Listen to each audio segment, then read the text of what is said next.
Did everybody get one of these? And if you did not, raise your hand, because I'd like you to have. Good, we got a couple. Anybody over here that did not get one of these in color? Okay, I think we just need one. Kim, thank you. Okay, because I may be hitting on this real quick in the beginning, but as most of you know me, I have a little story to share with you. That there was a local sheriff in a small suburban town, and he was looking for a new deputy. And he posted ads in the paper, and sure enough, Sam went in to try out for the job. Now, Sam was not the sharpest nail in the bucket, but seeing as he had a natural way about him, the sheriff gave him an interview. Okay, the sheriff said, Sam, what is 1 and 1? 11, Sam said. And the sheriff thought, well, that's not really what I meant, but I guess it's kind of right. So he went on to the next question. He said, okay, what are the 2 days of the week that start with T?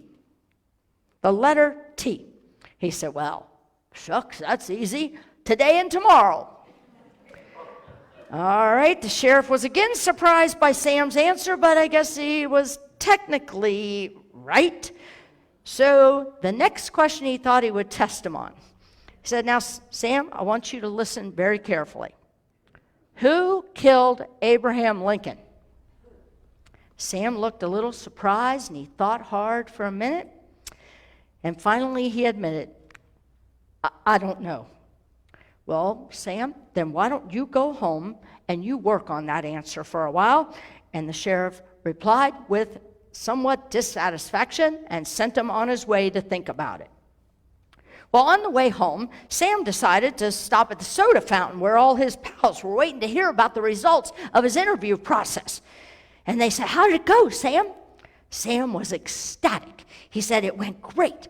It's the first day I'm on the job and I'm already on a murder case.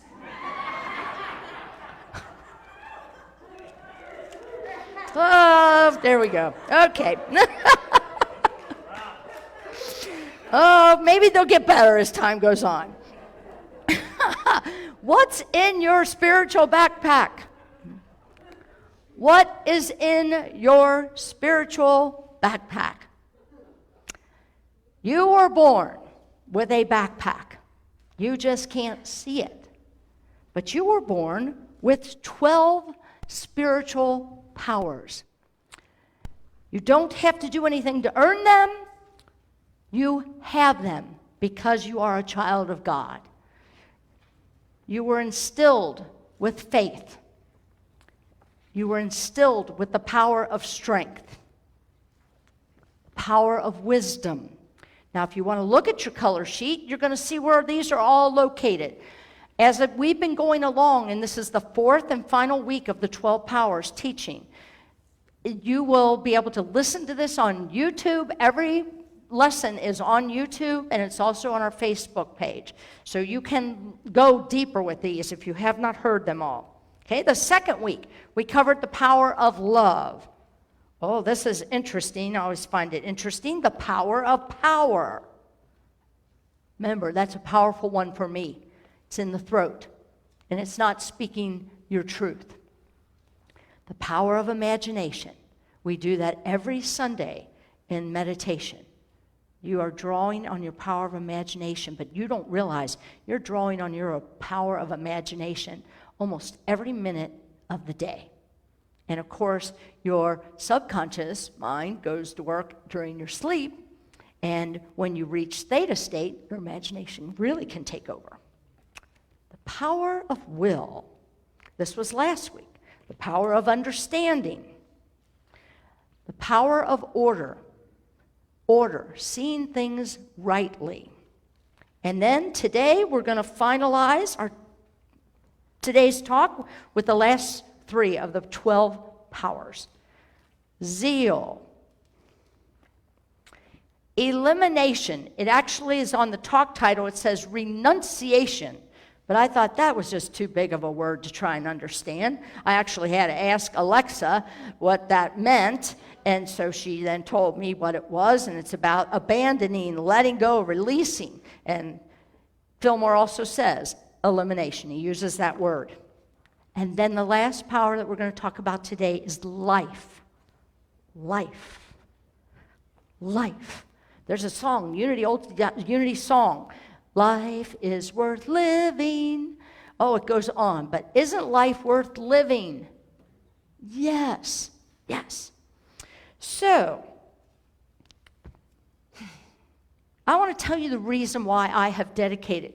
I don't do this very often. You guys know this. Over 12 years, I don't do a lot of 4-week series because sometimes people just can't, they don't want to follow it. They're like, oh, she's going to talk about the 12 powers again. I'm not going. So, but I'm telling you, I realize how important these 12 powers are. These 12 powers are your way out. When you can realize and activate your 12 powers, any of your 12 powers at any time during the day, that is your way out of perceived bondage. And admit it to yourself, because I have to admit it to myself all the time. In the course of my day, how many times do I feel victimized? And all it can take is somebody pulling out in front of me on the way here.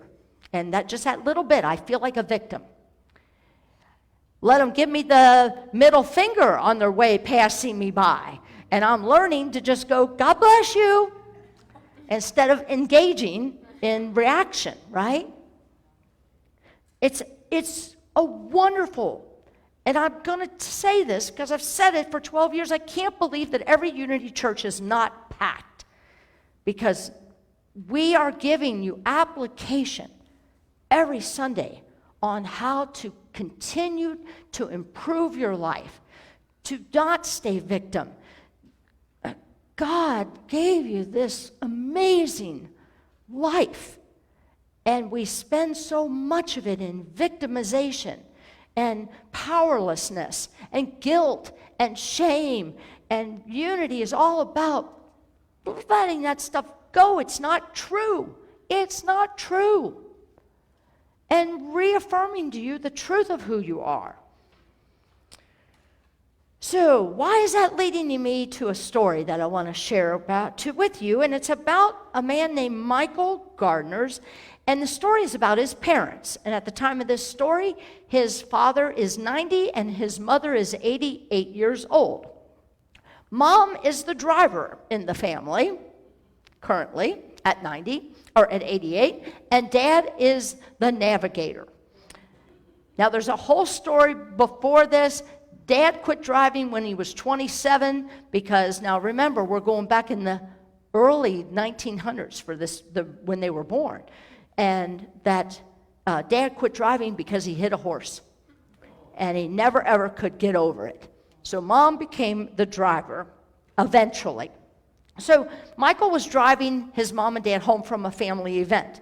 And the 90-year-old dad says, son, you want to know the secret to a long life? And Michael, the son, said, well, I guess so. Dad says, no left turns. And Michael says, what? He says, son, now think about it. No left turns. Several years ago, your mother and I, we read an article that said that most accidents that old people are in happen when they turn left in front of oncoming traffic. Now, as you get older, your eyesight worsens and you can lose your depth perception, it is said. So your mother and I, we decided that we're never again going to make a left turn. He's like, what? And he says, no left turns. Think about it. 3 rights are the same as a left. And that's a lot safer. So we always make rights. He's like, Michael says, you're kidding me. And he turned and looked in the back seat for his mother for some kind of support. And she's like, no, your father is right. We make 3 rights. It works. But then she added, except when your father loses count. Michael says, I was driving at the time and I almost drove off the road listening to this. Loses count? Yes, my father admitted that sometimes that happens and it is a problem, but really it's not a problem because you just make 7 rights and you're okay again. Are you following? Right? Okay. Michael says, I couldn't resist. I said, do you ever go for 11 rights? Oh, no, he said. If we miss it at 7, we just come home and call it a bad day. Besides, nothing in life is so important that it can't be put off another day or another week. I'm going to come back to that story later. So, here we are on the 3 powers. And I'm going to revisit that. I hope if we have time to revisit that story, because that couple uses their 12 powers. They don't even know it in this story. But every single perceived obstacle was never an obstacle to them. All right, so let's start with zeal. Zeal is at the base of the brain, okay? It's at the back of the neck, and it is the ability to be enthusiastic, passionate, to start something, to motivate, to be impulsive. Zeal gives us energy. But I want to have you recall that every week that I've covered these, I want to remind you all 12 of these spiritual powers can be used for good and they can be used for ill. So when I thought about that, when I saw it's part of being impulsive, sometimes being impulsive can be good, and sometimes being impulsive can be not so good. So we have to use these powers rightly. And how do you use them rightly? I'm going to say, for me, it's the pause, pray, and proceed. It is the pausing in the moment. It is the praying in the moment, even if that just is like, oh, or dear God, or whatever you want to use. Just that breath is pause, pray, and then proceed. You will catch yourself if you are misusing your power, your spiritual powers. You'll catch it. When I don't catch it is when I am so, on the gerbil wheel and moving, and then I don't take that time to breathe, to pause, center in, draw from my spiritual power of understanding, gather all of them together, and make my decisions. I do so much better when I do that. So zeal is motivated by an inner spark. That is healthy zeal. Zeal motivated by an outer spark can be dangerous if you don't check in with yourself. True zeal is like the old song, Old Man River, he just keeps rolling. He just keeps rolling along. That's zeal. Zeal is not this. Zeal is this. Yeah, this is a good thing. I like that idea. I like that idea. Let's go do it right now. Okay, so there's a difference there. Okay, I'm going to keep moving. The next one is on the paper or in your on the email blast. It said renunciation. I'm going to simplify it and say elimination. Where is that power at? Yep, in the lower chakra, right? Elimination. It's where you eliminate toxins from your body. Elimination, the power of elimination is the ability to release. This is an extremely important power because we talk about chemicalization in unity. Chemicalization is about letting whatever it is get through what I call the birth canal and then releasing it so it doesn't have any power over you. This is the spiritual power of elimination. If you don't draw on that power, what happens? If I'm just flat out going to say it, if you don't go to the bathroom for 4 days, what happens? If you don't have a bowel movement for 4 days, how do you feel? Right? Blocked up. Right? That's exactly emotionally we can get blocked up when we don't release, when we harbor ill feelings, when we harbor resentment, when we harbor frustration, when we harbor, I want them to change, and they're not changing. When we harbor that, we get emotionally blocked up. And then all your spiritual powers start being affected by that. So it's important to eliminate, release, letting go of old thoughts, emotional responses. As I think about that, emotional responses that have impressed the subconscious mind. We talk a lot about the conscious and the subconscious mind in unity. And in the subconscious mind, remember, that's the file cabinet. That's the file cabinet that has everything in your memory. Whether active or not, you can bring it forth of that first grade teacher and whatever they said to you at any moment. I don't care how old you are. That's the subconscious mind. I think about in theta healing, and I look at where's Bob and Linda, right? Our theta healing, other theta healing, Dawn, there's more of you that are theta healing practitioners. That's what this is about. Letting go of old beliefs because they're keeping you blocked from having a joyous life. So ask yourself these questions. Am I oversensitive to criticism? Am I impatient? Do I feel like a victim? Do I feel inferior to many people? Check in with your bowels. No kidding. Because your emotions affect your physical ability to eliminate, and they're big time affecting your emotional state. Now there is the last power of life. Life is located in the production area of your body.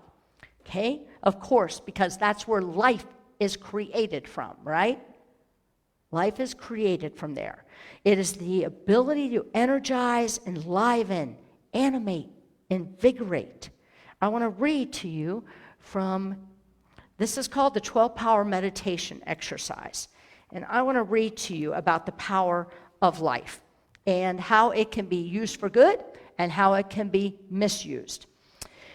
So here's an example. John, average man, reads the newspaper every morning at breakfast, and he emotionally relates to all the negative news, current political scandals, bank robberies, murders, so on and so on.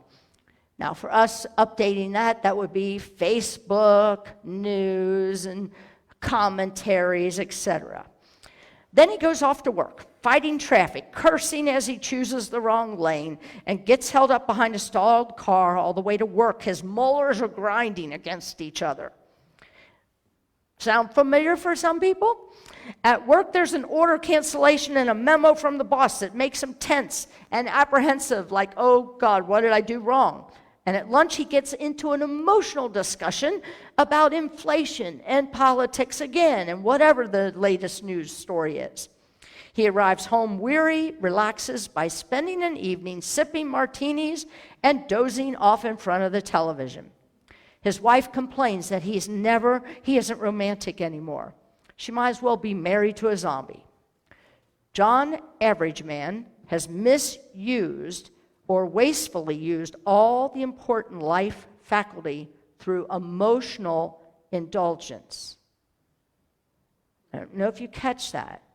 So we can waste our ability to have life by sucking on all the emotional indulgence. You know people like this, don't you? Who suck on emotional indulgence. Anytime you see them, you know what the conversation is going to go like. Oh God. Oh my God, they're still talking. Anybody relate to any of this here? Okay, now visualize the same person, John Average Man, going to work on a typical day without responding with a negative emotion. He reads the morning paper objectively, without emotional judgment. He refuses to let traffic upset him. He doesn't let the problems at work upset him. He knows they're going to be fixed or they're temporary in a month or so. They'll all work out. He's serene as he handles problems creatively and successfully. He arrives home relaxed and at peace and just as in love and appreciation with his wife than the first day they were married. In short, negative attitudes and emotional states drain life energy. And they betray the indwelling Christ, which is trying to express and unfold as us.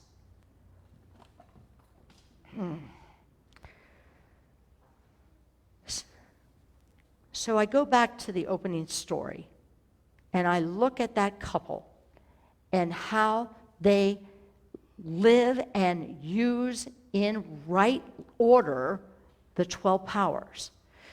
You know, we went on a women's retreat. You saw the picture.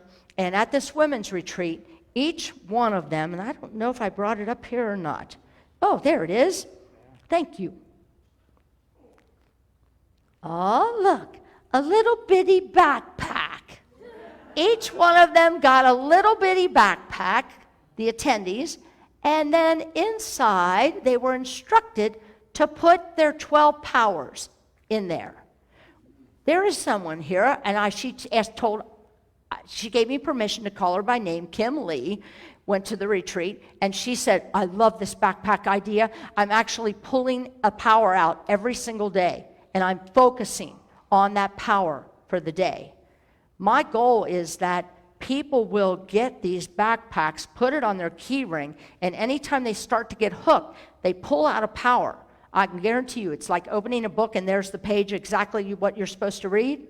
It's going to happen with this. You pull it out and you're like, oh, imagination. Yeah, I can imagine this differently. These spiritual powers are a beautiful way of life. You know, all these 12 powers can be used for good, and life is good, isn't it? Is not your life good? I'm looking around, and yeah, every one of you have situations, right? Oh, when we get our video streaming back, and now I'm going to be showing that cat. Remember the video from years ago where the little boy let all these kittens go, and he just kept saying, I got a situation. And he kept trying to gather them. And he'd gather them all in the box again, and then they all glid out, and he'd go, I got another situation. I got another situation, right? Isn't that indicative of our own lives?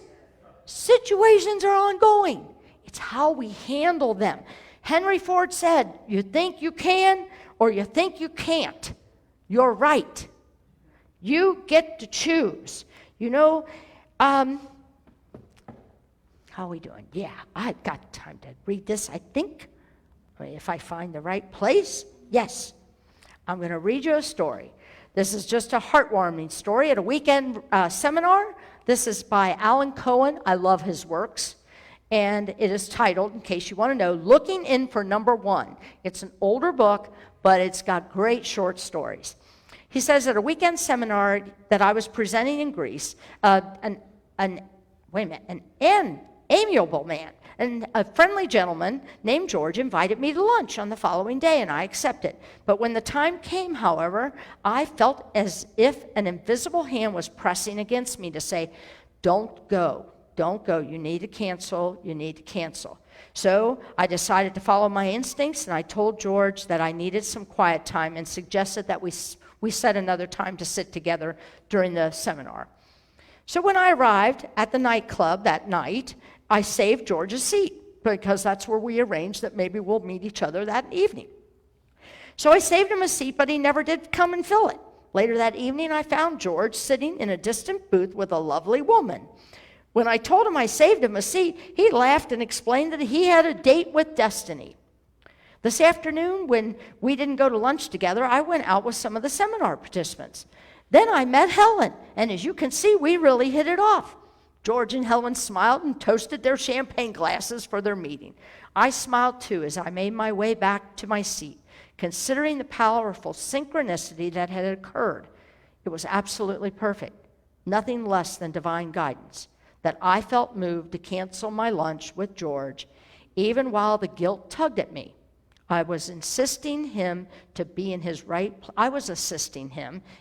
in his right place to fulfill his heart's destiny.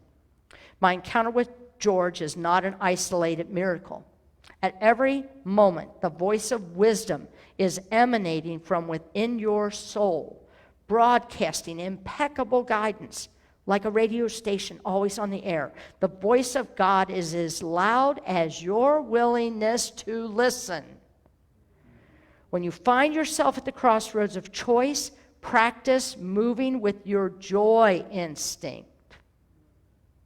Want me to read that one again? When you find yourself at the crossroads of choice, practice moving with your joy instinct. And I'm looking at all these tremendous volunteers that work so hard every week to get this service rolling. Yep, I'm looking right at you. And when you have a choice point, follow your joy. Oh, I got to end with this, yes. So, simply feel inside yourself and notice the alternative rings with the most aliveness. What would you really like to do? If, like many people, you attended the school of Our Lady of Perpetual Suffering, anybody there? Yep, 12 years of it. Our Lady of Perpetual Suffering, you may have been taught that you gain God's brownie points. In my case, it was I was going to gain graces by sacrificing your happiness and bearing the old rugged cross. But as Dolly Parton suggested in the movie Straight Talk, get off the cross, honey. Somebody else needs the wood.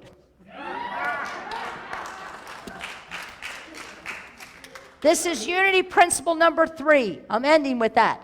Unity principles number 3 is, let's summarize it. Thoughts in mind produce of their kind. What you think about, you manifest.